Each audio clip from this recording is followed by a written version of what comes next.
If you could live your idealized life, would you? What if it was all fake? Today on Lore Party, we're discussing Sigcore.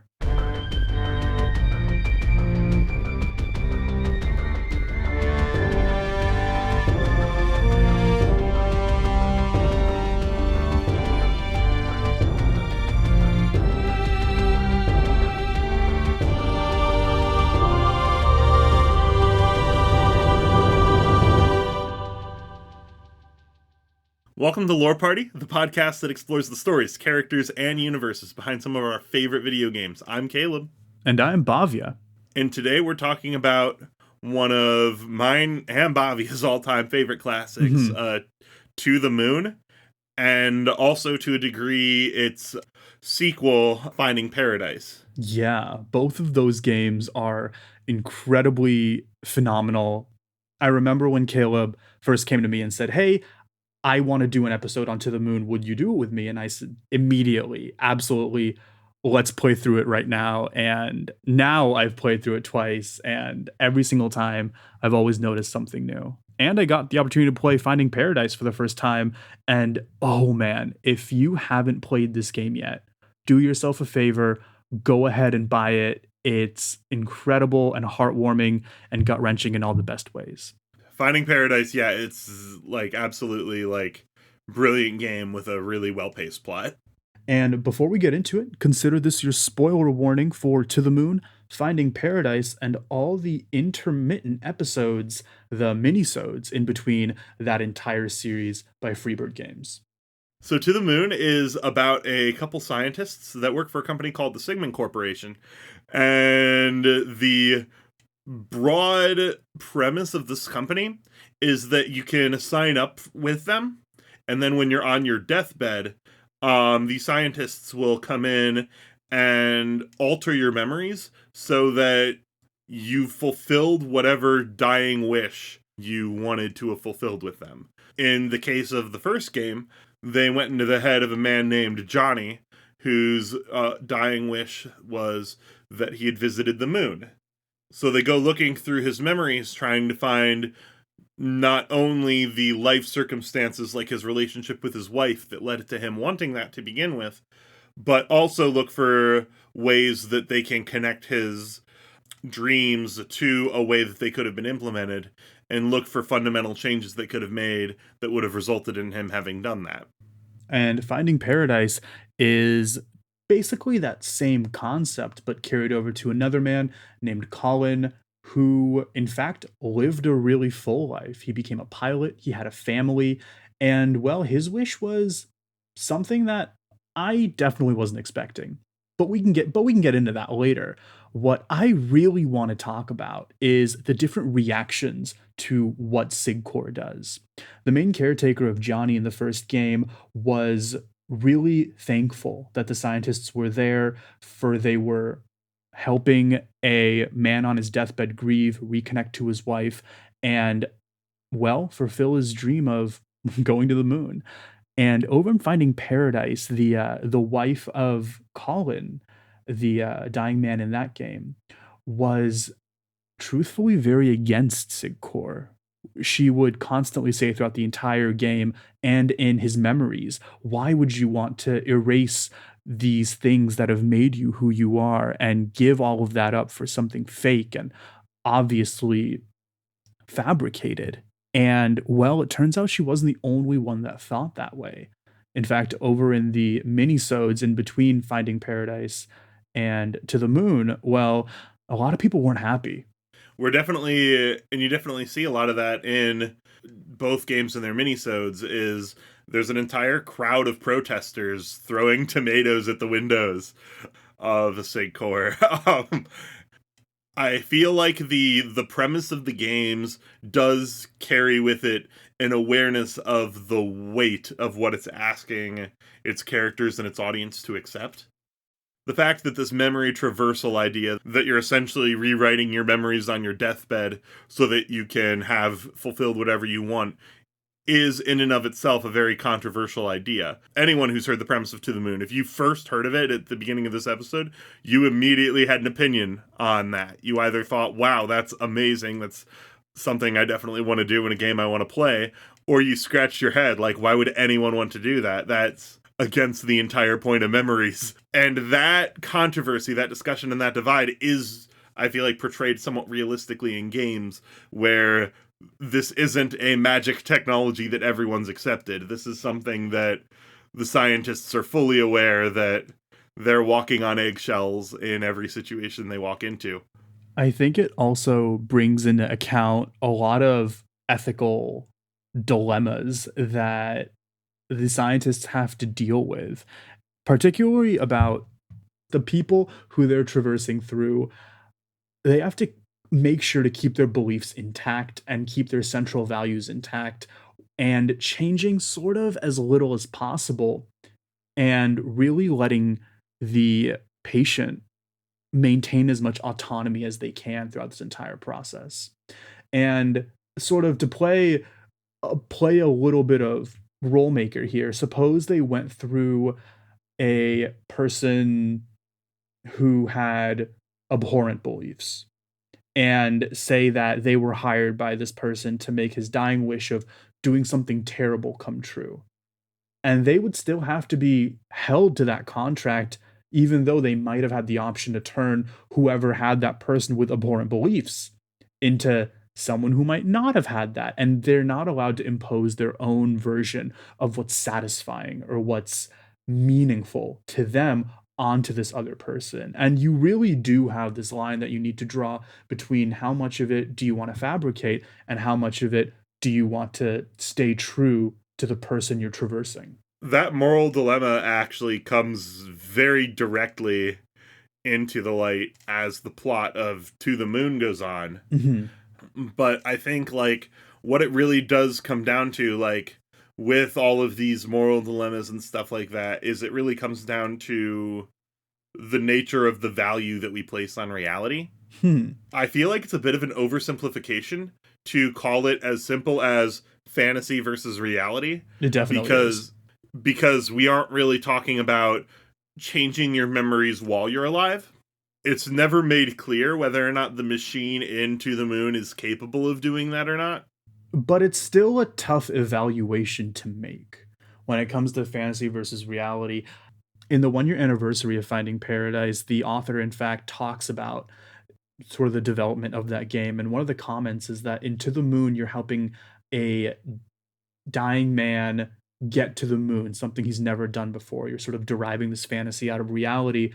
And over on the other side of Finding Paradise, you have a dying man who's looking to come to terms with his life. And really, he had these ideas of grandeur and all the things he wanted to do. And you just help him accept that what he had and his life, as fulfilling as it was his and his alone. And in that way, you're sort of deriving reality from fantasy. And in that way, it makes those two games these beautiful sort of puzzle pieces that fit together on how the same exact sort of memory traversal procedure could be interpreted and valued in different ways. And yeah, and I definitely agree with that it's not really quite as simple as even the protesters make it out to be, where it's, oh, you're just, creating a fantasy. But, like, there is a lot to discuss and unpack as far as, like, the nature of that controversy. But I think the really interesting aspect of it, though, is brought to life in Finding Paradise. And massive spoiler warning, if you've played To the Moon but haven't played Finding Paradise, stop the episode right now, play Finding Paradise first. It's amazing. It's got one of the best plot twists I've ever seen, and that plot twist is the introduction of a character named Faye. Faye is treated for most of the first act as a childhood friend of Colin, but it's eventually revealed that she was in fact an imaginary friend and a mental construct of his conscious or subconscious mind that he would write about, and that inspired him to go on to do many of the things that he actually did that led to his aspects of his satisfaction later in life. In a lot of ways, Faye did to Colin early in his life what Sigcor attempted to do later in his life, and this leads to a lot of conflict later in the game. But that's even one thing that one of the scientists, Neil, specifically points out about Faye is he does point to her and he says, like, she's doing exactly what we do. She's the same as us. And I think as much as that says a lot about Faye as a character, that also says a lot about Sigmund as a corporation. Yeah, definitely. And I do want to sort of unpack that statement a little bit more about how is Faye doing to Colin what Sigcor is now sort of attempting to do, and this idea of this guide that always sort of in the back of his mind is always pushing Colin toward the things that he wants to do and always being there as almost like a therapist in many ways, allowing him to really understand the world, especially coming from a childhood where he didn't have parents in the home a lot of the time. He didn't have friends back at school a lot of the time. And having Faye or this imaginary friend he talked to as a coping mechanism, as that same mechanism, allowing him to push forward is very similar to Sigcor actually trying to plant these little seeds that guide Colin to his eventual dream and his wish of just being happy. And those are his words. I just want to have my life feel significant and fulfilling in some way. Implies that no matter what Faye and Sigcor would end up doing, that eventual satisfaction would have to come from him. And in fact, sort of becomes the quest of both Faye and Sigcor to both make Colin satisfied with his life. That makes her such an interesting, I don't even want to say the word antagonist here. I mean, you can have heroic antagonists, like, you can have complicated antagonists. And she does directly oppose Neil for a significant portion of the game's story. And I think, like, it's like you said, where the whole idea of what Sigcor does is they connect the dots. They try to take your adult priorities to your childhood life so that you've lived your entire life with the things that are important to you now as being your primary values. And I think Faye was, in a way, a lot of that, where it was his way of expressing his values in a way that he could explore and understand. It was through Faye that he discovered his desire to fly.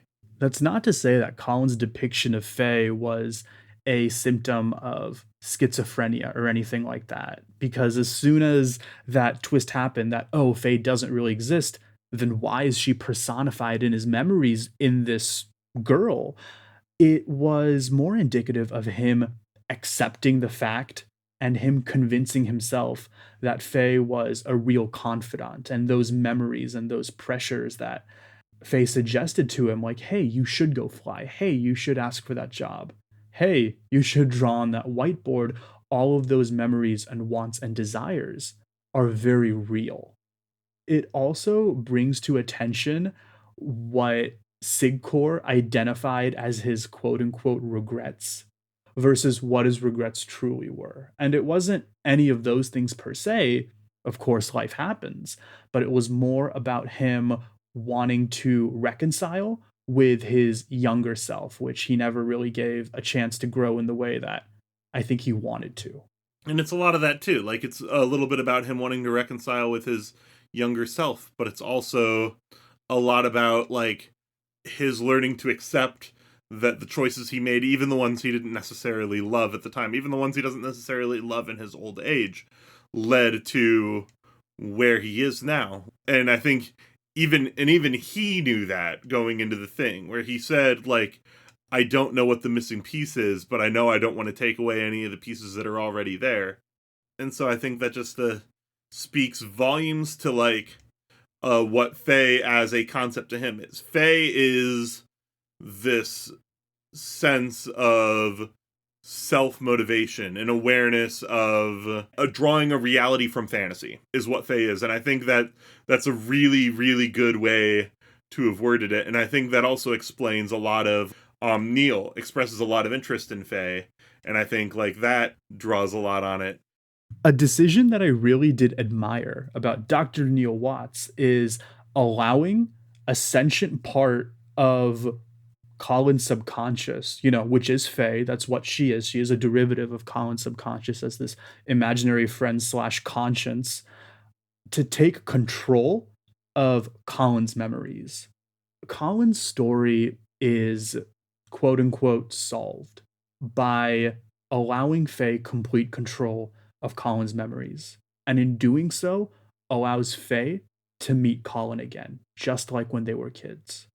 It's implied that he was able to tell her a lot about his life and have her finally hear that, hey, it wasn't me who did this for you. It was, in fact, you who did this for you.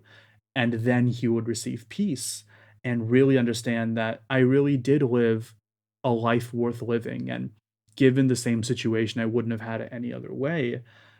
I do have to ask, though, giving complete control of someone's memories to a part of themselves that they themselves considered rogue or oppressed, I don't think I could have made that same decision had I been in Dr. Watts's shoes. And what does that really mean about what Sigcor is? And why do you think they made that decision? And I think that this ties a little bit back to what we were talking about earlier, where Sigcor's ethical obligation to follow their contract rather than impose their own values. I think Colin was in a bit of a unique situation. Just a little bit. Yeah, as far as the execution of his contract went. So I don't necessarily think giving control to Faye was a breach of that contract. But like it definitely does speak to the kind of emotionally complicated decisions they have to make. Let's look at the flip side of the coin, though. If Sigcor existed, would you sign up for it? Oh gosh, I think I would. I think I 100% would. I see this question posed a lot of the time on, oh, if you were to go back to your first grade self with all of your memories intact, would you do it? And my answer is always like unequivocally yes, because I feel like one, I'd be the smartest kid in the entire world. No one could beat me except probably like some crazy savant. But also because I just think I do things a lot differently and just see where they lead me. I feel like human curiosity in that way is so like implicit in all the behaviors that we do, that if given the opportunity, I can always do the same thing as a failsafe, but I can never do something different here in the present. And for that reason, I'd have to say yes. And even though I don't have any glaring regrets, knock on wood, we're both in our mid-20s. There's still time. I mean, given the opportunity to get a firsthand experience of what it's like to be an astronaut or a billionaire or the president, and just having that additional experience to add to my repertoire, I think I'd want to experience it. And after all, memories don't mean anything anymore to a dead man. I think I understand aspects of both of it. I personally am not on the Sigcor is evil train that the protesters would. I wouldn't be throwing tomatoes at their windows. But that having been said, and again, I do repeat that I'm not even 30 yet. There's still time for most of my perspective of looking back on my life to change. But where I am now, I feel a lot more like Colin in this metaphor, where I feel a lot more of even the parts of my life that I don't necessarily love are still parts that led to the parts that I do love. And it's one of those things that I do feel a lot more like Colin than Johnny in this metaphor. I feel like when it comes to the idea of legacy, right? Well, I guess in my mind, people will always be remembered for what they did and the memories they left on other people. But that doesn't mean that although the memories that they had of their own life only belong to them at that point in time, I think that they should reserve the right to overwrite it and experience something new if they wanted to. And I think that's also implicit in the Sigcor sort of MO that will make your deepest wishes come true. And Colin, who said, I want to just be happy, but please change as little of it as possible. It shows that Sigcor is able to make those changes and really work with any request that the patient gives them, because at the end of the day, it's all really in the patient mind, and that's going to be wiped anyway. And that's definitely an interesting aspect of I'd it. 100% say yes. There is no doubt in my mind that if such a service existed, I wouldn't sign up for it. But how do we know if we haven't? Like, real talk for a second, suppose this sort of company or something similar to it already exists. How do we know we're not living our best life?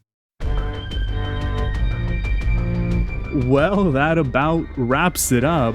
Be sure to catch Lore Party on Apple Podcasts or wherever else you get your listening material. Be sure to check out loreparty.com for our archive of previous episodes and follow us on Instagram at Twitter at lore_party. Thanks so much for listening, and we'll catch you next time.